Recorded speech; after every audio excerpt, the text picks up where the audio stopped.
பாடல் பாட கேட்டோம். உலகம் மாயை, வானத்துக்கு கீழே பூமிக்கு மேலே எல்லாம் மாயை என்று பைபிள் வசனம் சொல்லுகிறது. இன்னைக்கு மனுஷன் எதை பார்க்கிறான்? வானத்துக்கு கீழே பூமிக்கு மேல என்ன இருக்கோ அதை பார்த்துட்டு ஓடுறான். மனுஷன் உலகம் முழுவதும் ஆதாயப்படுத்தினாலும் இழப்படுத்தினால் லாபம் என்ன என்று வேத வசனம் சொல்லுகிறது. இயேசு கிறிஸ்து 2000 ஆண்டுகளுக்கு முன்பாக உங்களுக்காக இந்த பூமிக்கு வந்து தம்முடைய ஜீவனையே கல்வாரி சிலுவையிலே கொடுத்தார். உலக மனுஷனுடைய பாவங்களுக்காக ரத்தம் சிந்தினார்.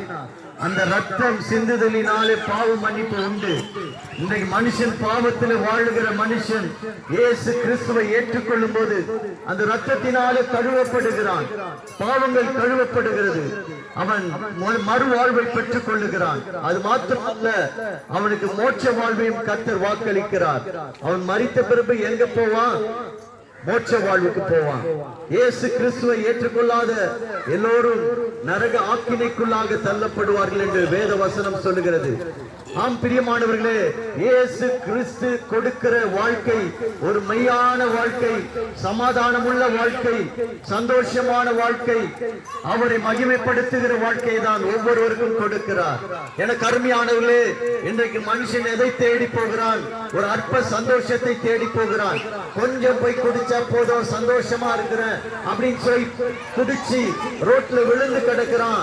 ஆனா குடும்பம் தரித்திரத்தில் இருக்கிறது, குடும்பம் தண்ணீர்ல இருக்கிறது, குடும்பம் சின்னாபின்னமாய் இருக்கிறது.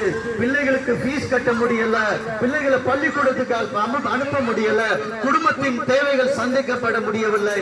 அவமானத்தோடு இருக்கிறான். மறுநாள் எழுந்திருக்கிறான், எழுதுக்கும் போது சந்தோஷமா வீட்டுக்கு போறான், மீண்டுமா குடிக்கிறான். இப்படிதான் வாழ்க்கை கடந்து கொண்டிருக்கிறது.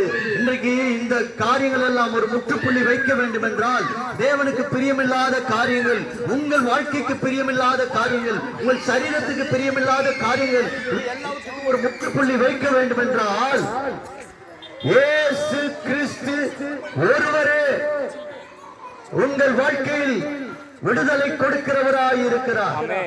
இயேசு கிறிஸ்து ஒருவரே மெய்யான தேவன். இயேசு கிறிஸ்து ஒருவரே பாவங்களை மன்னிக்கிறவர். இயேசு கிறிஸ்து ஒருவரே மறுவாழ்வு கொடுக்கிறவர். இன்றைக்கு அருமையான சகோதர சகோதரியே, தலை குனிந்து வாழுகிறீர்களா?